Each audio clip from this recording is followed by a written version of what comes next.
Chapter 8। कल्पना जति diary खोल्दै जान्थे त्यति नै ऊ अनेक कुराको रहस्य थाहा पाउँदै जान्थे। कल्पनालाई आमाको जिन्दगी कुनै बन्द कोठामा राखिएको कैदी झैँ लाग्न थालेको थियो। ऊ जति डायरीका पाना पल्टाउँदै जान्थे त्यति नै उसले आमालाई छन नजिकबाट चिन्ने मौका पाएकी थिए। कल्पनालाई डर थियो डायरीका पाना घट्ने क्रममा थिए, तर उसको कौतूहलता बढ्ने क्रममा थियो। अब के होला कसो होला भन्दै उसले डायरीका पाना पढ्न सुरु गरी।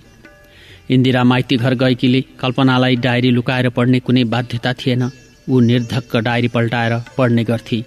रहस्य झनझन खुल्दै जान्थ्यो। शिविरका मान्छेलाई अमेरिकाको सरकारले धमाधम अमेरिका लैजान सुरु गरेको थियो। त्यसैले शिविरमा मान्छे पातलिँदै गए। उनीहरू नै नभएपछि व्यापारको गति घट्ने क्रममा थियो। व्यापार नै घटेपछि मान्छे आउने क्रम नै रोकियो। म पसलमा यसै मोबाइल चलाएर बसेकी हुन्थेँ। एक बहिनीले फेसबुक चलाउन सिकाएकी थिइन्। मेरो काम त्यही फेसबुकमा अल्झने थियो र कोही आएको खण्डमा सामान दिने थियो। स्कुल पढेका साथी सबै फेसबुकमा भेटिएका थिए। रेखा बिहे गरेर जापान पुगेकी रहेछ। शोभा पनि अमेरिका गइछे। पुष्पाको भने अधिकृतसँग बिहे भएको रहेछ। ऊ आफ्नो श्रीमानसँग काठमाडौँमा नै बस्दै आएकी रहेछ। म मेरो समय त्यसै फेसबुकमा गफ नै गरेर बिताउने गर्थेँ। कल्पना आफै कपडा लगाएर खाजा हालेर स्कुल जाने भइसकेकी थिए। उसलाई होमवर्क सिकाउन मलाई नै नआउने कक्षामा थिए। त्यसैले होमवर्क पनि ऊ आफै नै गर्ने गर्थे। भनौँ कल्पना अब आफै बाँच्न सक्ने भएकी थिए। फेसबुकमा फ्रेन्ड रिक्वेस्ट धेरै नै आउन थालेका थिए। सूर्य बाबुले औँलाले पुछेर चलाउन मिल्ने मोबाइल पठाइदिनु भएको थियो। कल्पना त्यसमा फोटो खिचेर बस्थे। फेसबुकमा मैले नयाँ फोटो राखेकी थिएँ। पसलमा यसै मोबाइल चलाएर बसेको बेला विजय बराल नामबाट एउटा रिक्वेस्ट आयो। मैले एक्सेप्ट गरिनँ, तर बारम्बार त्यही नामबाट आएपछि चाहिँ एक्सेप्ट गरेँ। उसले मेरो फोटोहरूमा कमेन्ट गरिरहन्थ्यो, तर मैले उसका पोस्टमा कुनै लाइक वा कमेन्ट भने गरेकी थिइनँ। तर उसले मेरो हरेक फोटोमा कमेन्ट गर्ने गर्दथ्यो। यो क्रम 3 महिनासम्म चल्यो, तर पनि हामी बीच कुनै बोलचाल भने भएको थिएन। 3 महिनापछि उसैको पहिलो म्यासेज आयो, नमस्कार भन्दै। मैले म्यासेज हेरेर छाडेँ। उक्त म्यासेजमा मैले तत्कालै कुनै पनि प्रतिक्रिया भने जनाइनँ, तर उसले मलाई बारम्बार म्यासेज गरिरह्यो। म भने उसको म्यासेजलाई व्यवस्था गरिरहन्थेँ। उसको म्यासेज धेरै नै आएपछि मैले जवाफ पठाएँ। उसले खुसी व्यक्त गर्दै धन्यवाद भन्यो। हाम्रो बोलचालको क्रम बाक्लिन थाल्यो। उसले मलाई तपाईँ भनेर सम्बोधन गर्न थाल्यो। सुरुमा त तिमी नै भनेको थियो। मैले भने तपाईँ नै भनेर सम्बोधन गरेकी थिएँ। एक्कासी तिमीबाट तपाईँमा पुग्दा अनौठो लाग्ने रहेछ। मैले त्यही महसुस गरेकी थिएँ। उसका हरेक फोटोमा मैले लाइक गर्न सुरु गरेँ। कमेन्ट भने छुटफुट नै गर्थेँ। मलाई उसको बारे खासै केही थाहा थिएन। हाम्रो गफ के छ खबर, कस्तो छ आजकलमा मात्र सीमित हुने गर्दथ्यो।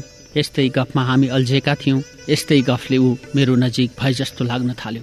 साथीको कुनै धर्म पनि त हुँदैन, न कुनै जात नै रहन्छ। साथी त सबैभन्दा माथि रहन्छ भन्ने कुरा मैले बुझेकी थिएँ। जीवनमा धेरैभन्दा धेरै भेटिन्छन्, तर कोही साथी मात्र टिक्छन् जसले आफू र साथीको महत्त्वलाई बुझेका हुन्छन्। म पसलमा यसै बसिरहेकी थिएँ। स्कुलबाट फोन आयो। कल्पनालाई ज्वरोले सताएछ। बिहानैबाट धेरै ज्वरो आयो भन्दै थिए। मैले आज नजाऊ न त भनेकी थिएँ, तर केही हुन्न होला भन्दै ऊ आफ्नै जिद्दीपनमा स्कुल गएकी थिए। म आमालाई पसल हेर्दै गर्नु है, कल्पनालाई ज्वरोले धेरै गाह्रो पारेछ भन्दै उसलाई लिन साइकल लिएर निस्किएँ। आमाले हिँड्ने बेलामा त्यतैबाट चोकको बलराम डाक्टरलाई देखाएर आइज भन्नुभयो। मैले हुन्छ, म देखाएर नै आउँछु भने। अलिकति पर मात्र केही पुगेकी थिएँ। पैसा त बोक्ने बिर्सेछु भन्दै आएँ। पसलको गल्लाबाट केही पैसा झिकेर स्कुलतिर गएँ। स्कुलमा पुगेर मैले सरलाई भेटेँ। स्कुलबाट कल्पनालाई लिएर सिधै बलराम डाक्टरकोमा पुर्याएँ। ज्वरो 103 डिग्री आएको रहेछ। केही औषधि लिएर म घर आएँ। घर आएपछि मैले कल्पनालाई औषधि दिएँ र आराम गर्न लगाएँ। विजयलाई मैले समय निकालेर ध्यान दिन सुरु गरेँ। उसले मलाई समय छैन कहिल्यै भनेन, तर सुरुवाती म्यासेज भने विजयकै हुन्थ्यो। ऊ मलाई अनलाइन देख्यो कि म्यासेज गरिहाल्थ्यो। हाम्रो कुरा बाक्लिन थालेको थियो। म झन विजयको कुरामा मक्ख हुँदै गएँ। उसले बोल्ने तरिका, उसले भन्ने कुराप्रति म लायलित हुने गर्दथेँ। यसरी नै विजय र मेरो कुरा दिनानुदिन बढ्दै गएको थियो। विजयले मलाई तिमीबाट सुरु गरेर तपाईँ भन्यो र फेरि तिमीमा आएर कुरा रोकेको थियो, वा भनौँ उसले मलाई फेरि तिमी भन्न सुरु गरेको थियो। कति सम्बन्धहरू तिमीबाट तपाईँमा पुगेर फेरि तिमीमा झर्ने रहेछन्। विजयले मलाई साथी मानेको थियो र मैले पनि सबैभन्दा मिल्ने साथी, सञ्चारले जोडेको साथी। विजयले बिस्तारै आफ्ना कुरा खोल्दै गयो, तर म भने आफ्नो कुरा नखोल्ने पक्षमा थिएँ। मलाई उसलाई आफ्नो विगत सम्झाउन रहर थिएन, तर उसैले सुरु गर्यो। मेरो विगत भन्दा उसको विगत दयनीय रहेछ। मैले मनमा नै सोचेकी थिएँ, म कुनै दिन विजयलाई आफ्नो विगत बताउने छु। विजयलाई मेरी छोरी छे भन्ने थाहा थियो, तर श्रीमान को हो र कहाँ छ भन्ने कुरा थाहा थिएन। केही दिनबाट विजय व्यस्त रहन थाल्यो। म ऊ कति बेला अनलाइन आउला र बोलाउला भन्ने प्रतीक्षामा बस्न थालेँ। विजयले मलाई प्राय मध्यरातमा म्यासेज छाडेको हुन्थ्यो।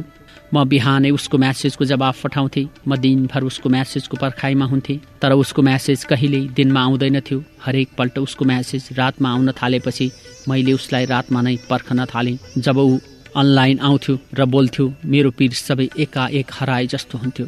उसले भनेको थियो, म प्राय अनलाइन आउन भ्याउँदिनँ, मेरो दिनको काम छ, त्यसैले तिमी मलाई नपर्खनु, म म्यासेज छाड्छु, त्यसरी नै बोलाउँला। मैले उसको कुरामा सहमति जनाएकी थिएँ। मैले हुन्छ भनेकी थिएँ। उसले त्यसरी नै म्यासेज पठाउँथ्यो। म हरेक बिहान उसको म्यासेजको जवाब पठाउने गर्दथेँ। मेरो हरेक बिहान उसको म्यासेजको जवाब दिएर सुरु हुन थालेको थियो। मेरो कुरामा ऊ जहिले सकारात्मक बनेको देख्दा मलाई विजय साँच्चै नै मेरो मिल्ने साथी रहेछ जस्तो लाग्थ्यो। हाम्रो कुरा दिनानुदिन बढ्दै गएको थियो। विजयले मेरो सबै फोटो हेरेछ। मैले उहाँको फोटामा केही समय अगाडि सम्झना आउँछ भनेर हालेकी थिएँ। उसले त्यो फोटो हेरेपछि मेरो विगत सोध्यो। मैले धेरै नै नाइनास्ती गरेकी थिएँ, तर म विजयको जिद्दीपनबाट हारेकी थिएँ। उसको जिद्दीपन पनि मलाई निकै प्यारो लाग्यो। मैले उसलाई मेरो विगत सुनाउने भएँ। यसो भन्दा ऊ साँच्चै खुसी देखियो। एक दिन उसले भिडियो कल गरौँ न भन्यो। मैले अलि पछि नै है भनेर टारिदिएँ, तर मैले टारेका कुरा धेरै दिन टिक्न सकेन। हामी म्यासेन्जरको कल हुँदै भिडियो कलमा पुग्यौँ। हाम्रो कुरा अनुहार हेरेर नै हुने गर्दथ्यो। सुरुमा त उसले मेरो विगत सुनाउन भनेको कुरा बिर्सेछ जस्तो लागेको थियो, तर फेरि जिद्दी गर्न सुरु गर्यो। मैले मेरो विगत सुनाएपछि तपाईँ पनि सुनाउनुपर्छ भनेर भने। ऊ तयार भयो। ऊ मलाई कुरा सुनाउन मानसिक रूपमा तयार हुँदै थियो। सोचेकी थिएँ म केही दिनमा नै म उसलाई कुरा सुनाउन मानसिक रूपमा तयार हुँदै थिएँ। सोचेकी थिएँ म केही दिनमा नै उसलाई सबै कुरा सुनाउनेछु। बत्ती गएको थियो। म मैनबत्ती बालेर पसलमा सामान मिलाउँदै थिएँ। सामान सकिन लागेको थियो। सामान सकिएपछि ल्याउने कि नल्याउने भन्ने कुरामा म दोधारमा थिएँ। पसल खासै चलेको पनि थिएन, त्यसैले म सामान ल्याउने कि नल्याउने भन्ने कुरामा बासँग भोलितिर सल्लाह माग्छु भन्दै थिएँ। कल्पना र म माथि कोठामा थियौँ, सुत्ने तर्खरमा थियौँ। आमा र बा पनि माथि उक्लनु भएको थियो। आमा र बाको कोठा नजिकै थियो। हाम्रो कोठा घर पछाडितिरको बरन्डामा थियो। घर अगाडि के भइरहेको छ भन्ने कुरा हामी देख्दैनथ्यौँ। कल्पना सुत्न लागेकी थिए। म झकाउन लागेकी थिएँ। आमा एक्कासी चिच्याउनु भयो, कान्छी पसल त सकिएछ नि, लौ न छिटो आइज। म आत्तिएँ। के भयो केही मेसो पाउन सकिन। दौडेर गएँ। तल्लो घरका मान्छे पनि ए लौ न भन्दै चिच्याउँदै आए। कल्पना मेरो पछि पछि आई। मैनबत्ती निभाउन बिर्सिएकी रहेछु। पसलभित्र आगो हुरहुरी बलिरहेको थियो। यसरी आगो बलेको देख्दा मनमा चिसो पस्यो। हतारमा मैले पसलको ढोका खोलेँ। गाउँका मान्छेले कुलोबाट पानी निकाल्दै पसलमा हाले। केही छिनमा पानी हालेपछि आगो रोकियो। भित्र त सामान खासै केही छैन भन्ने मलाई याद थियो, तर केही हजार पैसा पनि जल्यो कि भनेर हेरेँ। सबै सखाब भएछ। आमा टाउकोमा हात राखेर दैव पुकार्न थाल्नुभयो। गाउँका मान्छेले आमालाई सम्झाए। आमासँगै कल्पना पनि रोइरहेकी थिए। म टोलाइरहेकी थिएँ। बुवाले यति जल्दा रुवाबासी नगर है भन्दै आमा र कल्पनालाई थर्काउनु भयो। कल्पना र आमा रुन छाडेपछि मैले भित्र बचेको केही सामान बाहिर निकालेँ। गाउँले बिस्तारै बिस्तारै एक एक गर्दै गइसकेका थिए। बा, आमा, म र कल्पना बाहिर सिको आमा धेरै बेर बस्यौँ। सामान त धेरै थिएन। शिविरे पनि उठेर गए। अब पसल नथाप्नु माने भलो हुन्छ बुहारी भन्दै बुवा माथि उक्लनु भयो। मैले पनि अब पसल नराख्ने निधो गरेँ। सामान सबै नै जलेको थियो। केही बचेको सामान नजिकैकी एकजना भाउजूको पसलमा बेचेँ। मेरो दिन यसै घरमा नै बसेर बित्न थाल्यो। गाउँपालिकाले सिलाइ बुनाइको कार्यक्रम ल्याउँदैछ भन्ने सुनेकी थिएँ। अब त्यही गर्छु भन्ने लाग्यो। विजयसँग केही दिन भएको थियो, कुरा नभएको उसले म्यासेज छाडेको हुन्थ्यो। म त्यसैको जवाफ दिने गर्दथेँ। दमक नगएको पनि धेरै भइसकेको थियो। अस्ति नयाँ घर बेच्ने कुरा गर्नुभएको थियो। आमाले सल्लाह गर्न आइज भन्दा जे गर्नु भनेको थिएँ। आमाको व्यवसाय राम्रो भएकोले आमाले बुढेसकालमा पनि कम्पनी नै खोल्नु भएको थियो, जसले काठमाडौँसम्मको बजार धानेको थियो। आमाले अब त दमक बजारमा नै घर बनाउनु हुने भएको थियो। अब त भाइले पनि व्यवसायमा केही सहयोग गर्ने भइसकेको थियो। भाइ छ भन्ने आँटले नै आमाले आफ्नो व्यवसायमा यसरी प्रगति गर्नुभएको हो भन्दै दमक जाँदा गाउँलेले सुनाएका थिए। विजयका कुरा मलाई खासै धेरै थाहा थिएन, तर ऊ र म बोल्ने साथी थियौँ। उसलाई कुनै दिन अफलाइन देख्दा मन नरमाइलो बन्थ्यो। दिन यसरी नै चलिरहेका थिए। विजयलाई आफूले सुनाउन मन लागेको कुरा मैले सबै नै सुनाएँ। दिनभर मेरो कुनै काम हुँदैनथ्यो। कुनै काम नभएपछि म दिनभर मेरो विगत मोबाइलमा लेख्थेँ र विजयलाई पठाउँथेँ। केही हप्तामा मैले विजयलाई सबै कुरा सुनाएँ। विजयले म तिमीलाई मेरो पनि विगत भन्छु है भनेको थियो। उसको विगत कस्तो होला भन्ने उत्सुकता मेरो मनमा पनि नभएको होइन, तर उसले कहिले सुनाउँछ भन्ने कुरा मलाई जान्न मन थियो। ठुला ठुला गाडीको अगाडि बसेर खिचेका फोटोमा म विजयलाई निकै नै सुन्दर देख्ने गर्दथेँ। ऊ थियो पनि त्यस्तै उज्यालो अनुहार। त्यसको उज्यालो अनुहारले मलाई केही आकर्षित भने गरेकै थियो। मान्छेलाई अनुहारले आकर्षित गर्छ भने चाहिँ विजयको अनुहारले मलाई कता कता तानेको थियो। विजयको म्यासेजलाई पर्खनु मेरो दैनिकी नै बनेको थियो। उसले पठाउने हरेक म्यासेजमा म उसको प्रेम झल्केको देख्दथेँ। उसले मलाई पठाएको हरेक इमोजीमा मलाई शान्त बनाउने कुरा देख्दथेँ। विजयले मलाई सधैँ यसरी म्यासेज गरेकाले नै मैले उसलाई आफ्नो विगत बताएकी थिएँ। मैले आफ्नो विगत बताएपछि विजयले मलाई बिर्सन्छ भन्ने लागेको थियो। मेरो विगतले उसलाई निराश बनाउँछ भन्ने मलाई लागेको थियो। तर जब मैले उसलाई आफ्नो विगत बताएँ ऊ त झन् मेरो नजिक भयो। हाम्रो कुरा अझ धेरै हुन थाल्यो। उसको म्यासेज मैले पर्खन थालेँ। सायद उसले पनि मेरो म्यासेज यसरी नै पर्खन्छ कि भन्ने लाग्न थाल्यो। एक दिन खाना खाएर म बसिरहेकी थिएँ। विजयले म राति आज तिमीलाई मेरो विगत सबै बताउँछु है भन्यो। उसले यति भनेपछि मेरो मन फुरुङ्ग भयो। कति बेला म्यासेज आउला भनेर मध्यरातसम्म पर्खेकी थिएँ, तर म्यासेज आएन। लाग्यो आउला कि एकछिनमा। म त्यत्तिकै निधाएँ। कोही आएर मेरो काँधमा निधायो। मैले यसो हेर्न खोजेँ। त्यो मान्छे मैले हेरेपछि उता फर्कियो। उता फर्केपछि को मान्छे होला भनेर डर लाग्यो। एकछिनमा हँसिलो अनुहारमा कसैले मलाई बोलायो। फर्केर हेरेँ, विजय रहेछ। मन त्यसै खुसी भयो। ऊ मेरो नजिक आयो र ओठ चुम्यो। म झस्किएँ। सपना पो रहेछ। उठेर एक गिलास पानी पिएँ। पानी पिएपछि मोबाइल खोलेँ। मोबाइलमा उसका 4वटा जति म्यासेज थिए। ती म्यासेज निकै नै लामा थिए। त्यसपछि मैले उसका म्यासेज पढ्न सुरु गरेँ। म पढ्नलाई धनकुटाबाट विराटनगर झरेँ। एक सामान्य पसलमा नोकरी गर्थेँ। मेरो पढाइ राम्रो थियो, वा भनौँ न म कक्षाकै अब्बल विद्यार्थीमा दर्जा पाएको थिएँ। कमाएर घर पनि पठाउनु मेरो कर्तव्य थियो। आमा बुवालाई रोगले च्यापेको थियो। आमा बुवा रोगले ग्रस्त भएपछि काम गर्न नसक्ने हुनुभएको थियो। काम नै नगरेपछि त कसरी खाने। त्यसैले म विराटनगरमा घोटिएर नै काम गर्न थालेको थिएँ। यसरी काम गर्दा मेरो पढाइलाई केही अपुग भएको थियो। तलब धेरै भएको काम गर्न खोज्दा मलाई साहुले पहिलाको पैसा तिरेर मात्र जान दिन्थ्यो। घरमा बाआमालाई पठाउँदा मैले पसलबाट पाउनुपर्ने भन्दा ज्यादा पैसा लिइसकेको थिएँ। त्यसैले मलाई पसलको साहुले बिदा दिनेवाला थिएन। म अन्य कुनै काम पनि खोज्दै थिएँ। बिहान 6 बजेबाट कक्षा सुरु हुन्थ्यो भने त्यो कक्षा 11 बजे सकिन्थ्यो। 11 बजेबाट म होटेलमा खाना खाएर पसलमा जान्थेँ। त्यहाँ मेरो 6 बजेसम्म काम हुन्थ्यो। बेलुका लखतरान भएर कोठामा फर्कन्थेँ। त्यो बीचमा कुनै काम पाए म गर्छु भनेर बसेको थिएँ। नभन्दै मेरो कक्षामा पढ्ने साथीले एउटा घरमा बच्चालाई पढाउनु पर्नेछ, पढाउँछौ भनेर सोध्यो। मैले कुन बेला भनेर प्रश्न गरेँ। उसले त्यही बेलुकाको 7 बजेबाट हो, 1 घण्टा पढाउनु पर्ने भन्यो। मैले कुन विषय भनेर सोधेँ। उसले त्यही विज्ञान र गणित भन्यो। त्यति त पढाइहाल्छु भने। उसले पढाउँछौ भने म भरे कुरा गरिदिन्छु र भोलि भन्छु भन्यो। भोलि बिहान कलेजमा उसले फाइनल कुरा लिएर आयो। फाइनल कुरामा उसले मलाई भरेबाट नै पढाउन जाने भन्यो। मैले घर देखा छैन भने उसले मलाई 6:30मा बरगाछीमा आएर बस्नु, म त्यही लिन आउँछु भन्यो। मैले हुन्छ भने पसलमा पुगेर मैले अथाह काम गरेँ। मन त्यति खुसी नै थियो किनकि भरेबाट अर्को काममा म जाँदै थिएँ। उक्त कामबाट आएको पैसा म सबै घरमा पठाउन सक्थेँ। यसरी घर पठाउँदा मेरो घरलाई धेरै नै सहयोग त हुन्थ्यो नै। धेरै आश आमा बाले मबाट गर्नुभएको थियो र घरको लागि गर्ने पनि त म मात्र थिएँ। अरू को थियो र घरमा? एउटी भाइकी दिदी पनि बिहे गरेर ताप्लेजुङ पुगेकी थिए। ऊ आउने भनेको त्यही दशैँमा त थियो। तिहारमा म गए टिका लगाइन्थ्यो, म नगए टिका पनि त्यस्तै थियो। पसलको काम सकेर म बेलुका 6 बजे कोठामा गएँ। कोठामा नुहाएर बरगाछी पुग्दा ठ्याक्कै 6:30 बजेको थियो। उसले मलाई लुरु लुरु हिँडाएर पढाउने घरसम्म पुर्यायो। भूपू आर्मीको छोरालाई पढाउनु पर्ने रहेछ। आर्मी शासन घरमा नै लागू भएको रहेछ। स्वरबाट नै घरका सदस्यहरूलाई चुप बनाउन सक्ने क्षमता भूपू आर्मीको थियो। मेरो दैनिकी चुपचाप घरमा जाने र बच्चालाई पढाउने अनि फर्कने थियो। मासिक 3000 दिने गर्दथ्यो। मलाई त्यो 3000 नै सबैभन्दा धेरै पैसा जस्तो लाग्ने गर्दथ्यो किनकि पसलको साहुले मलाई मासिक 2400 मात्र दिन्थे। दिनभर खट्दा जाबो 2400 जस्तो लाग्न थालेको थियो। तर लिएको पेस्की चुक्ता गर्न मलाई अझै केही महिना थियो। उक्त पैसा तिरेपछि म अर्कै राम्रो जागिर खोज्ने योजनामा थिएँ। सायद त्यो योजना केही महिनामा पूरा हुनेवाला थियो। म आर्मीको छोरालाई पढाउन गएको पनि धेरै दिन भइसकेको थियो। एक दिन पढाउँदै गर्दा एउटी केटी चिया लिएर आई। सधैँ कामदारले ल्याउने चिया त्यो दिन एक सुन्दरीले ल्याई। यस्तो लाग्यो यति राम्री केटी त मैले आजसम्म पनि देखेको छैन। साँच्चै ऊ निकै नै राम्री थिए। उसको सुन्दरतालाई मन नपराउने सायद कोही पनि छैन होला जस्तो लाग्थ्यो। ऊ हरेक दिन चिया लिएर आउन थाली।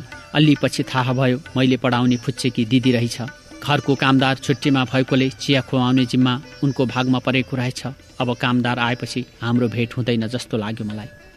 घरमा कामदार आए पनि उनी निरन्तर चिया पुर्याउन आइरहिन्। हाम्रा पहिले आँखा बोलेका थिए, त्यसपछि मुख भनौँ न हामी बोल्न थालेका थियौँ। नर्स सकेर भर्खर काठमाडौँबाट आएकी रहेछन्। काठमाडौँमा नर्स पढेको, अनि किन यता भनेर सोद्धा केही महिनापछि उतै गएर लोकसेवा पढ्ने उनको योजना रहेछ। त्यही योजना अनुरूप उनी घरमा पनि अलिअलि लोकसेवाको किताब पढ्न थालेकी रहेछन्। उनले यसरी पढेको देख्दा म पनि राम्रो विषय पढ्न पाए कस्तो होला भन्दै आफैलाई भन्थे र आफै भन्थे सडक हिँड्नको लागि हो। मैले जीवनमा कुनै सपना देखिनँ। सपना नदेखेपछि म यसरी ठेगाना विहीन भएको हुँ। हाम्रो बोलचाल निकै पाक्लिन थालेको थियो। मैले फुच्चेलाई पढाउन आउँदा उनी पनि गणितको समस्या लिएर आउँथिन्। म एकजनाको पैसाले कहाँ दुईजना पढाउनु नि भन्दै जिस्कन्थे। उनी दिउँला न एकैपटक भनेर जिस्किन्थिन्। उनको हाँसो निकै नै सुन्दर थियो। उनको हाँसोले मलाई मोहनी लगायो। शनिबार बिदा बस्ने भए पनि उनीसँग बोल्न थालेपछि शनिबार पनि उनैलाई भेट्न जान पाए पनि हुन्थ्यो जस्तो लाग्न थाल्यो। जब जब म उनको बुवालाई सम्झन्थे, रूपा मेरो दिमागबाट यसै भाग्न खोज्थिन्। उनको घरमा आर्मी शासन भएकै कारणले उनी मसँग पनि लुकेर बोल्ने गर्थिन्। उनीहरूका बुवा ज्यादै कडा भएकोले उनीहरूकी आमालाई पनि घरबाट कतै निस्कन आदेश लिएर मात्र अनुमति थियो। छोराछोरी त स्कुल जान बाहेक घर बाहिर जानु कल्पनाभन्दा बाहिरको कुरा हुने गर्दथ्यो। यसरी नै रूपा र मेरो भेट पढाउने क्रममा बाहेक अन्यत्र हुन पाएन।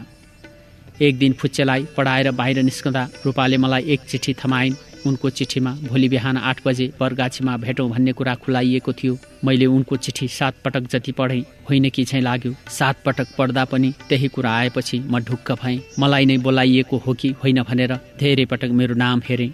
त्यहाँ पनि मेरो नै नाम भएपछि मलाई नै बोलाइएको हो भन्ने कुरामा म ढुक्क भएँ। बिहानै रूपा भेट्न जाने भनेर तयार भएर बसेँ। घडीको सुई कसैलाई पर्खदा र काम भएको बेला पटक्कै नघुम्ने रहेछ। 8 कति बेला बज्ला र उसलाई भेट्न जाउँला भन्दै म बसिरहेको थिएँ। उसलाई भेट्न भनेर बरगाछी जानु थियो। किन के को लागि थाहा थिएन, तर उनले बोलाएकी थिइन्, त्यसैले जानु त छँदै नै थियो। मैले उनलाई अलिक परबाट नै देखेँ। उनी सेतो कुर्तामा आएकी थिइन्। म नजिक गएँ। उनको मुस्कान त मलाई पहिलेबाट नै मन पर्ने, त्यसैले उनको मुस्कानको व्याख्या गर्न फेरि मन लागेन। उनी हतारमा देखिन्थिन्। हतारमा नै उनले मेरो हातमा केही राखिदिएर गइन्। मैले आफैलाई सजाउनुको अर्थ रहेन। उनलाई मैले केही घण्टा पर्खेको थिएँ, तर मैले उनलाई पर्खेको समय केही छिनमा नै अलग भएर गयो। उनले हातमा के दिइन् भन्ने कुरामा म बेखबर थिएँ। कागज चाहिँ हो भन्ने कुरामा पक्का थिएँ, तर त्यसभित्र के लेखेको छ भन्ने कुरामा चाहिँ म पूर्ण रूपमा बेखबर नै थिएँ। त्यसैले मलाई कति बेला घर गएर उनले के दिइन् भन्ने कुराको उत्सुकता जागेर आएको थियो। मैले चिठी खोल्नु अगाडि भगवान पुकारेको थिएँ, केही छ भने राम्रो कुरा नै होस् भनेर। मैले जे सोचेँ त्यही रहेछ। उक्त चिठीमा प्रेम प्रस्ताव थियो, जुन प्रस्ताव मैले साँच्चै उनीबाट चाहेको थिएँ। अब त हाम्रा आँखा मात्र होइन, मन पनि सँगै मिले। नजिकै कुनै ठाउँमा हामी निरन्तर भेट्न थाल्यौँ। हाम्रो प्रेम बढ्दै गयो। म सामान्य परिवारमा हुर्केको मान्छे थिएँ। मेरो परिवार निकै नै सामान्य थियो। उनी एक धनाढ्य परिवारबाट थिइन्। हामीले हाम्रो औकात नै हेर्ने हो भने हामी एक अर्काको हुन नसक्ने अवस्था सृजना हुने थियो। त्यसैले हामी भागेर बिहे गर्ने योजनामा भयौँ। भागेर त बिहे गर्ने, तर भागेको खण्डमा उनले उनको परिवार बिर्सनु पर्ने हुन सक्थ्यो। रूपा यस कुराको लागि पनि राजी भइन्। परिवारको कुरालाई बिर्सन उनी मेरो जीवनमा आउन तयार भएपछि मैले रूपालाई एक बिहान भगाएर काठमाडौँ लगेँ। रूपाको घरबाट ठुलो खोजनीति भएछ। हामी यसरी भागेका छौँ भनेर रूपाको घरमा खबर पठायौँ। 4सँग बिहे गरिस्, 2वटा अन्डा थियो, एउटा फुट्यो भन्ने सन्देश घरबाट आयो। यसको मतलब रूपालाई घरमा हाम्रो लागि त मरिस् भन्ने समाचार आएको थियो। यही समाचार पाएपछि हामी निरन्तर हाम्रो काममा लाग्न थाल्यौँ। रूपाले एक अस्पतालमा जागिर खान सुरु गरिन्। म एक विद्यालयमा पढाउन थालेँ। एक दिन विद्यालयबाट घर फर्कदा रूपा रोएर बसेकी थिइन्। उनी किन रोइन् भनेर म निकै डराएँ, तर कारण सुनेपछि धेरै नै खुसी भएँ। रूपा आमा र म बुवा बन्दै थियौँ। रूपालाई मैले समय दिनुपर्ने दिन आउन सुरु भयो। विद्यालयमा पनि परीक्षा आउन थालेको थियो, त्यसैले समय मैले उता पनि दिनुपर्ने थियो। जागिर यसै छाड्न नसक्ने अवस्थामा थिएँ। भगवानले मलाई सधैँ नै ठगे। मलाई यस्तै लाग्छ इन्दिरा। विजयले मलाई यति म्यासेज पठाएको थियो, त्यसपछि भनेर मैले उसलाई प्रश्न गरेँ। उसले भोलि है भनेर फेरि रिप्लाई दियो। मैले हस् भनेर मोबाइल अफ गरेँ। भुसुक्क निदाएछु। भोलिपल्ट दिनभर विजयको म्यासेज आउँछ कि भनेर बसेँ, तर म्यासेज कसै गरे पनि आएन। रातमा आउने कुरामा म ढुक्क थिएँ। उसको म्यासेज बिहान आयो, पढ्न सुरु गरेँ। रूपाले मलाई हर दिन खोज्न थालेकी थिइन्। भनौँ म उनकै नजिक भएको चाहन्थिन्। उनको पेट छनछन बढ्दै गएको थियो, त्यसैले मलाई अब नजानु काममा भन्ने गर्थिन्। म विद्यालयमा थिएँ। अस्पतालबाट फोन आयो, तपाईँकी श्रीमती अस्पतालमा ल्याइएको छ, तुरुन्त आउनुहोला। मेरो शरीर लगलग काम्यो। कति भनेर त कुनै लेखाजोखा नै छैन। म कतिखेर अस्पताल पुगेँ त्यो पनि मलाई थाहा छैन। घरबेटी आन्टीले रूपालाई अस्पताल पुर्याउनु भएछ। रूपा छतमा कपडा उठाउन जाँदा उसले सिडी चिप्लो छ भनेर याद गरिनछिन् र चिप्लिछिन्। उनलाई बेहोस भएको देखेपछि घरबेटी आन्टीले नै अस्पतालसम्म ल्याउनु भएछ। तर अवस्था के छ कसो छ कसैलाई थाहा छैन। आकस्मिक कक्षबाट डाक्टर निस्केको छैन। मलाई रूपाको अनुहार हेर्न मन छ, तर डाक्टरले मलाई भेट्न दिएको छैन। केही घण्टापछि डाक्टर आयो। डाक्टरको अनुहार हेर्दा मनमा अर्कै शङ्का भयो। मेरो अनुहार कालो न निलो भएको थियो। सोचेको थिएँ छोरो जन्माउली, छोरो र बाउसँगै स्कुल जाउँला, आमालाई अस्पताल छाडेर ऊ र म सँगै स्कुल जाउँला। तर सबै चकनाचुर भयो। सबै कुरा सकियो। रूपा अब हामीमा छैन भनेर डाक्टरले भन्दै गर्दा मलाई उसको टाउको यहीँ फुटाइदिउँ जस्तो भयो। तर उसले सही बोलेको थियो, किनकि ऊ डाक्टर थियो। घाटमा उसका बा थिए, उसकी आमा पनि। उनीहरू रोइरहेका थिए निकै पर बसेर। चिच्याएर भन्न मन थियो, तिमीहरूले अलिकति सहयोग गरेको भए मेरी रूपा अहिले बाँचिरहेकी हुन्। किनकि उसलाई उसका बा आमाले बोलाएको मात्र भए कुरा अर्कैतिर मोडिने थियो। तर त्यसो भएन। मैले रूपा गुमाएँ। धेरै समय एक्लो महसुस भयो। म किन बाँच्ने जस्तो भयो। बाँचेपछि मान्छेले आश गर्छ। मैले जसलाई आश गरेको थिएँ ऊ नै नरहेपछि मैले कसको लागि आश गर्नु। आश गर्ने कुनै कारण थिएन, किनकि मसँग रूपा थिएन। 7 महिनाको बच्चासँग मैले रूपा गुमाएको थिएँ। काठमाडौँमा भौतारी रहेको बेला धनकुटाबाट खबर आयो, पहिरोले बा आमा घर सबै लग्यो। वज्रपात पनि मेरै शिरमा पर्नुपर्ने। मलाई त्यो खबर सुन्दा सास फेर्न नै गाह्रो भयो।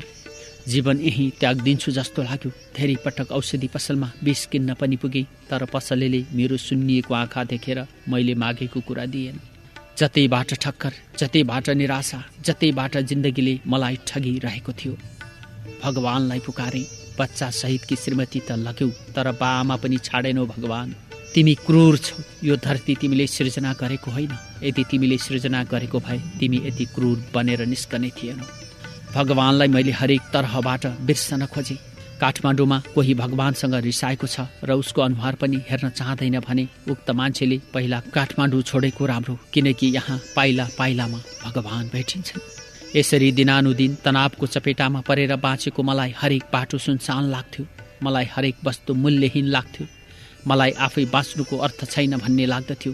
त्यसैले म आफैलाई धिक्कार तेरो जिन्दगी भनेर बसिरहेको हुन्थेँ। स्कुल नगए त खाने मेसो नै थिएन। मनलाई बाँधेर भए पनि म स्कुल जान थालेँ। स्कुलमा बच्चा देख्दा मेरो पनि छोरो यत्रै हुने थियो भन्ने लाग्थ्यो। स्कुलमा कसैकी छोरी देख्दा मेरी पनि छोरी यसरी नै खेल्ने थिई लाग्थ्यो। तर सबै कुरा अपुरा नै भए। स्कुलमा हरेक दिन बच्चासँग भिज्दै गएपछि म सामान्य जीवनमा फर्कन सक्ने भएँ र फर्किएँ पनि। स्कुलका साथीभाइहरूले पुराना कुरा बिर्सेर अब बिहे गर्नुमा नै फाइदा छ भन्दा म झस्कन्थेँ, किनकि मलाई बिहे गर्नु थिएन। जसलाई मैले आफूभन्दा धेरै माया गरेको थिएँ उसलाई म कुनै हालतमा गुमाउन चाहन्न थिएँ। बस कुरा यति नै थियो। हामी स्कुलका शिक्षक बानेश्वर चौकको एउटा क्याफेमा चिया पिएर बसेका थियौँ। एकजना साथीले डिबी भर्न साथी जाउन भने म राजी भएँ। एकछिनमा हामी बानेश्वरकै एक केन्द्रमा डिभी भर्न गयौँ। साथीले भर्यो, मलाई पनि भर भन्यो, तर मलाई भर्न कुनै हालतमा मन थिएन। साथीले भाग्य के हो नि भन्दै जबरजस्ती गर्यो। साथी नै हो, भलो नै चिताए होला भन्ने सोचेँ र डिभी भरेँ। दिन कक्षा कोठामा बच्चाको स्वर सुनेर नै बितिरहेको थियो। कोठामा रक्सीका बोतलले कोठा भरिन थालेका थिए। रक्सी पिउनु र निदाउनु मेरो दिनचर्या नै बनेको थियो। यस्तै दिनचर्या बनेपछि म हरेक समय आफैलाई मेट्न खोज्थेँ, तर चाहेर सबै कुरा कहाँ सम्भव हुने रहेछ र। केही महिनामा डिबीको नतिजा प्रकाशित भयो। साथी र मलाई नै परेछ। साथीले कागजी प्रक्रिया हेर्ने सम्पूर्ण जिम्मा लियो। उसले नै सबै कुरा हेर्यो। काठमाडौँमा घर थियो उसको। मेरो त भएको एउटा घर पनि पहिरोले खोसेको थियो। त्यसैले म चुपचाप थिएँ। जे गर्नेवाला थियो रमेशले नै गर्नेवाला थियो। अन्तर्वार्ता दिँदै कुरा अगाडि बढ्यो। हामीलाई 6 महिनापछि भिसा प्राप्त भयो। भिसा आएपछि म एक फेर गाउँ हेर्छु भनेर धनकुटा गएँ। बाल्यकालमा खेलेको आँगन थिएन। खेलेको आँगन नै नभएपछि बस्न मन पटक्कै लागेन। तुरुन्त फर्केँ। हामी केही दिनमा अमेरिकाको लागि उड्यौँ। जे सोचेर आएका थियौँ सोचेभन्दा धेरै नै फरक थियो। यहाँको व्यवस्था रमेशको साथीले मिलाएको थियो र काम पनि उसैले खोजेको थियो। रमेश र म नै एक होटेलमा भाँडा माझ्न पुग्यौँ। उक्त होटेलमा भाँडा माझ्दा केटाकेटी पढाएर बसेको त्यो स्वर्गको अनुभूति झलझलियात बनेर आउँथ्यो। त्यसरी नै केही दिन बितेर गए। हामी झन् काममा होमिएर गयौँ। तर एक दिन सोचेँ सधैँ भाँडा मात्र माझेर बसेर त के गर्नु। सानो गाडी चलाउन सिकेको थिएँ। त्यसपछि मैले ठुलो गाडी चलाउन सिकेँ। 22वटा चक्का भएको लरी चलाउन सिकेपछि मैले सामान ओहोर दोहोर गर्ने काम पाएँ। एक ठाउँबाट अर्को ठाउँसम्म सामान लानेर पुर्याउने काम मेरो लागि निकै रमाइलो हुन थाल्यो। मैले धेरैभन्दा धेरै काम गरेँ भने त्यति नै धेरै पैसा पनि कमाउँथेँ। मैले केही वर्ष दुःख गरेको पैसाले काठमाडौँबाट एउटा घर किने। जीवन अब खुसी साथ बित्छ भन्दै गर्दा फेरि मेरो जीवनमा वज्रपात पर्यो। काठमाडौँमा किनेको घर भूकम्पले धुलो बनाएर छाड्यो। मेरो जीवन बेकार छ जस्तो लाग्यो। धेरै पटक गाडीको स्पिड फुल बनाएर अगाडि जे आउँछ त्यसैमा ठोकिएर मर्छु भनेको थिएँ। तर भगवानले मलाई अझै दुःख दिन बाँकी छ होला। कहाँ मार्छन् र त्यति सजिलै भन्ने सोचेँ। दिन बित्दै गयो। तिमीसँग कुरा हुन थाल्यो। तिमीलाई देखेको दिन मनले यो नपाउनुको मान्छे बन्न सक्छ है भनेको थियो। यसरी मनले नजिकको मान्छे बन्न सक्छ है भन्दा तिमीले मलाई कुनै प्रतिक्रिया नै दिएकी थिएनौ। मैले तिम्रो पनि विगत सुने र मेरो पनि विगत तिमीलाई सुनाएँ। मलाई तिम्रो विगतसँग कुनै गुनासो छैन र सायद तिमीलाई पनि मेरो विगतसँग कुनै गुनासो छैन होला। यदि सक्छौँ भने हामी एक भएको राम्रो इन्दिरा। म तिमीलाई थाहै नपाई प्रेम गर्न पुगेछु। यदि तिमी तयार छौ भने म तिम्री छोरीसहित तिमीलाई स्वीकार्न तयार छु। के तिमी तयार छौ? जवाब पठाऊ है। विजयको अन्तिम म्यासेजले मेरो मन थाङथिलो भयो भनेर म विजयलाई सुनाउन पनि त सक्दिनँ थिएँ। त्यसैले विजयलाई मैले सोध्छु है भनेर जवाब पठाएँ। जवाब पठाएको केही दिनसम्म विजयले मलाई एकहोरो म्यासेज गरिरह्यो। एकहोरो म्यासेज गर्दा मैले हाँसेको इमोजी पठाउने गर्थेँ। सोचेँ विजय कति साहसी रहेछ। यत्तिका हन्डर खाएर पनि उसलाई कुनै गुनासो छैन। ऊ आफ्नो जीवनमा निपुण भएर लागेको छ। भगवानले कति धेरै चोट दिन्छन् दिनु परेपछि। विजयको कहानी अगाडि मेरो कहानी त कुनै बच्चाको खेल चाहिँ साबित भएको थियो। त्यसैले त विजयसँग हरेक कुरा सेयर गर्न म तयार छु भन्ने कुरा प्रमाणित हुँदै थियो। विजयले मलाई कसरी भन्न सक्थ्यो तिमीलाई प्रेम गर्छु? के विजयलाई थाहा छैन यो समाजको बारेमा? मेरी त छोरी छे, ठिकै छु, स्वीकार छु भनेको छ। तर मेरा त अभिभावक पनि त छन्। अस्ति दमक जाँदा आमाले एक्लै जुनी काट्न सकिन्छ र छोरी भन्नुभएको थियो। मैले एक्लै जुनी काट्छु कि काट्न सक्दिनँ भन्ने कुरा त कहिल्यै सोचेकी पो रहेनछु। यदि जुनी काट्नु परेको खण्डमा मलाई समाजले देला, मलाई परिवारले देला भन्ने कुरा प्रमुख प्रश्न बनेर आउँथ्यो। त्यसैले म यो विषयमा मौन थिएँ। आमाको प्रश्न र विजयको प्रस्तावले म केही सोच्न थालेकी थिएँ। के साँच्चै मेरो जीवन अब एक्लै नै बित्ने भयो? मलाई छोरीको प्रेम थियो र घरको पनि। छोरीको प्रेममा म उसलाई बिचल्ली बनाएर हिँड्न सक्दिनँ थिएँ र बुढा भएका सासु ससुरालाई पनि छाड्न नसक्ने भएकी थिएँ। उहाँहरूलाई म कसरी एक्लै बनाएर छाड्न सक्छु? मेरो दिमागमा जहिले आउने प्रश्न यही थियो। जीवन हो सधैँ अरूको सोचेर पनि त हुँदैन। जीवन त आफ्नो पनि त हो नि। मेरो दिमागमा जहिले यही प्रश्न आउने गर्थ्यो। विजय जवाफ किन नपठाएकी इन्दिरा भन्दै म्यासेज गर्दथ्यो। म चुपचाप बस्थेँ। ऊ बारम्बार मलाई म्यासेज गरिरहन्थ्यो। बिस्तारै बिस्तारै मैले उसका प्रश्नको जवाब दिन सुरु गरेँ, वा भनौँ म उसँग बोल्न थालेँ। हामी जति जति बोल्दै गयौँ त्यति नै नजिक बन्दै गयौँ। विजयलाई मैले मेरा सारा समस्याहरू राखेँ। उसले मेरा समस्यामा कुनै आपत्ति नदेखाएर सबै कुरा स्वीकार्ने भयो। हामी दिनानुदिन झन् नजिक भइरहेका थियौँ। हाम्रो बोलचाल पूर्ण रूपमा सभ्य थियो। ऊ कहिलेकाहीँ जिस्कन खोज्थ्यो, तर सबै कुरा कहाँ सोचे जस्तो हुन्छ र भन्दै म रिसाइदिन्थेँ। ऊ फकाउँथ्यो। उसको फकाइमा म कायल भएकी थिएँ। उसको फकाउने तरिका साँच्चै मलाई औधी नै मन पर्ने गर्दथ्यो। मैले विजयको बारेमा दमकमा आमालाई पनि सुनाएकी थिएँ। आमाले नातिनी र तिम्रो भविष्य बन्छ भने भविष्य बनाउनुमा केही नसोच्नु, कुरा अगाडि बढाएको राम्रो भन्नुभएको थियो। तर यता घरमा बा आमालाई के भन्ने? आमा म हजुरलाई छाडेर जाँदैछु भन्ने कि के? मेरो मनमा यही प्रश्न थियो। जवाफ आफैले दिन खोजेँ तर सकिनँ। दिन त मेरो चुपचापमा नै ठिक थियो। बेकारमा मोबाइल चलाएछु। मोबाइल नबोकेको भए विजयसँग मेरो भेट कहिल्यै हुने थिएन। विजय मेरो नजिक कहिल्यै आउने थिएन। तर सबै कुरा सोचे जस्तो नहुने, त्यसैले त मान्छेले जीवनको नाम दिएका रहेछन्। सोचे जस्तो कहिल्यै नहुने भएर गीत सम्झिएँ। सोचे जस्तो हुन्न जीवन, सम्झे जस्तो हुन्न जीवन। कक्षा 9मा गाएकी थिएँ यो गीत। त्यही गीत बोकेर मेरो दिमागमा प्रश्नहरू दिनानुदिन आउन थालेका थिए। यसरी नै जीवन चल्छ कि नाइ, मेरो आफैलाई प्रश्न थियो, मेरो आफैलाई जवाब दिने रहर थियो। तर कैयौँ रहर त्यसै मरेर जाने रहेछन्। जिन्दगीमा सोचे जस्तो कहिल्यै पनि त नहुने रहेछ। आकाशभन्दा माथि गएर सोधिने हरेक प्रश्न र रहर हाम्रा लागि कुनै नौलो भएन। विजय र मेरो कुरा दिनानुदिन बढ्दै जान थाल्यो। उसले देखेको सपना विपनामा परिणत गर्न मन छ भन्थ्यो। के छ सपना भन्दा भेटेको दिन नै सुनाउँछु है भन्थ्यो। मैले हुन्छमा जवाब दिने गर्थेँ। उसले नै मलाई हरेक साँझ एउटा म्यासेज पठाउँथ्यो र भन्थ्यो म तिमीलाई भेट्न छिट्टै नेपाल आउँदैछु। उसको नेपाल आउने कुरा सुनेपछि मेरो मन खुसीले सीमा नै नाघौँला झैँ गर्ने गर्दथ्यो। ऊ आउने दिन उसलाई कसरी बोलाउने होला भनेर म सोच्ने गर्दथेँ।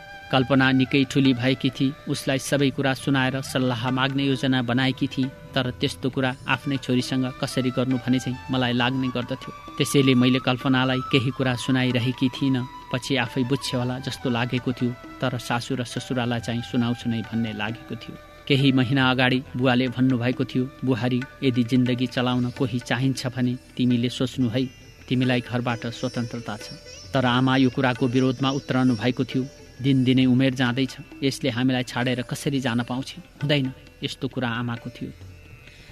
यही कुरामा आमा र बुवाको धेरै दिन बोलचाल नै भएको थिएन। सबै कुरा भएर पनि मलाई केही अपुग थियो। वर्षौं कसैले नछोएको मेरो शरीरमा प्राय बिजुली दौडेको आभास हुन थालेको थियो। बिजुली यसरी दौडिएको थियो, कोही आओस् र मेरो शरीरको पत्र पत्र केलाएर जाओस् भन्ने आभास मेरो मनमा हुन्थ्यो। तर सबै कुरा कहाँ सोचे जस्तो हुने रहेछ र। खाना खाएर सुत्ने तयारीमा थिएँ। चोकमा 2 गाडी जुधेछन्। मान्छेको हल्ला खल्ला सुरु भएको थियो। यसरी हल्ला हुँदा म पनि के भएको रहेछ भनेर निस्किएँ। इलाम जाँदै गरेको बस र आउँदै गरेको बोलेरो ठोकिएछन्। बोलेरोको चालकको त्यही मृत्यु भएको थियो। अन्य केही प्यासेन्जर घाइते भएका थिए। तिनै प्यासेन्जरलाई लिन भनेर एम्बुलेन्स आएको थियो। एम्बुलेन्स आएपछि सबैलाई अस्पताल लगियो। म घर आएँ। घरमा आएर हेर्दा म अर्को महिना नेपाल आउँदैछु भन्ने विजयको म्यासेज थियो। खाना खाएर सुत्न गयौँ। दिउँसोको सडक दुर्घटनाको झल्को आइरह्यो मनमा। धेरै बेर असल्टिएपछि निदाएछु। बिर्ता मोडको एक क्याफे। विजय अघि नै आएर मलाई पर्खेर बसेको रहेछ। मलाई देख्नासाथ ऊ उत्साही भएर उठ्यो र अङ्गालो मार्यो। फोटोमा जस्तै उज्यालो थियो उसको अनुहार। पहिलो पल्ट देखेकी भए पनि वर्षौंदेखिको परिचित जस्तो लाग्यो। उसले कफी मगायो। मलाई केही उपहार ल्याइदिएको रहेछ। मैले पर्दैन भन्दा भन्दै उसले मलाई नै भनेर ल्याइदिएको उपहार मेरो हातमा थमायो। हामीले खाजा खायौँ। खाजा खाएपछि उसले मेरो निधार चुम्न केही लागेको थियो। उसलाई पछाडिबाट एउटा मान्छेले हम्मरले हान्यो। म आत्तिएँ, को मान्छे रहेछ भनेर। अर्काको बुढी फकाउँछस् भनेर ऊ करायो। विजय त्यही बेहोस भयो। म सपनाबाट उठेँ। कस्तो डर लाग्ने सपना देखेँ नि भन्दै म निकै बेर आत्तिएँ। उठेर पानी पिएँ। पानी पिएपछि पनि मेरो मन शान्त भएन। मोबाइल खोलेर उसलाई म्यासेज गरेँ। मैले सम्झेकी छु है भनेर। उसले यो बेलासम्म म्यासेज हेरेको थिएन। सोचेँ काममा होला, कतै केही गर्दै होला। बिहानै उसको म्यासेज आयो। लेखिएको थियो, मैले पनि सम्झेको छु है। मैले उसलाई नसम्झेको दिन नै थिएन। उसलाई नभेटेको दिन नै थिएन। म उसको सामिप्यता चाहन्थेँ। सायद ऊ पनि मेरो सामिप्यता चाहन्थ्यो। घरमा आमाले मेरो विरोध गरे पनि बुवा मेरो पक्षमा हुनुहुन्थ्यो। विजय र म केही महिनामा नै बिहे गर्ने निर्णयमा पुग्यौँ। एक्लो जीवनमा निराश भएकी मसँग अन्य कुनै विकल्प पनि थिएन। छोरी ठुली भइसकेकी थिए। उसले छोरीलाई अमेरिका नै लगेर पढाउँछु भनेको थियो र मलाई पनि उतै लाने कुरा गरेको थियो। मेरो जे भए पनि छोरीको भविष्य बन्छ भन्ने कुरामा म विश्वस्त थिएँ। उसले म्यासेज बाक्लो रूपमा नै गरिरहेको थियो। ऊ आउने दिन छन नजिक आइरहेको थियो। केही दिन भएको थियो उसको म्यासेज नआएको। उसले केही दिन अगाडि भनेको थियो, म सामान लिएर मेक्सिको भन्ने देश जाँदैछु। केही दिन अनलाइन नआउन सक्छु। 1 हप्तामा फर्कन्छु। यो नै उसको अन्तिम म्यासेज थियो। मैले यही सोचेँ, ऊ सायद अर्को हप्ता फर्कन्छ। म यही आशमा थिएँ। तर मैले भने विजयलाई म्यासेज पठाइरहेकी थिएँ। जवाफ आएको थिएन। 1 हप्ता मात्र होइन, 2-3 हुँदै 4 हप्ता बित्यो। विजयको म्यासेज आएन। म डराएँ। केही सोच्न सकिनँ। के गर्ने कसो गर्ने भनेर म अलमल भएँ। उसको म्यासेज आउला भन्दै म पर्खिरहेँ। तर म्यासेज आएन। उसको म्यासेज नै नआएपछि मैले विजयको नियत राम्रो रहेनछ भन्ने बुझेँ। देख्दै नदेखि लागेको माया मेरो चकनाचुर भएको थियो। 3 महिनापछि मेरो मोबाइलमा रमेश नाम गरेको मान्छेबाट एउटा म्यासेज आयो, केही फोटो सहित। मन थाम्न सकिनँ। छाती पिटेर रोएँ। आफ्नै जिन्दगीसँग विरक्त लागेर आयो, आफ्नै जिन्दगीसँग वाक्क लागेर आयो, आफ्नै जिन्दगी आफैलाई बोझ लाग्यो। मेरो भाग्य नै किन यति खोटो छ भन्ने लाग्यो, मेरो भाग्य नै किन यति कमजोर छ भन्ने लाग्यो।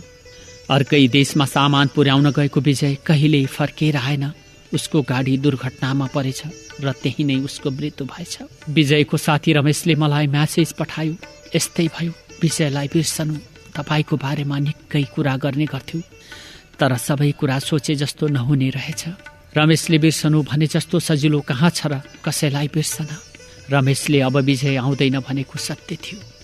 म आफ्नो मनलाई थाम्न सकिरहेकी थिइनँ। एक रात आफ्नो जिन्दगी त्याग्छु भनेर घरबाट हिँडे। डोरी हातमा थियो। घरबाट अल्ली पर सिमलको अग्लो रुख थियो। त्यही रुखमा झुन्डेर मर्छु भन्ने सोचेकी थिएँ।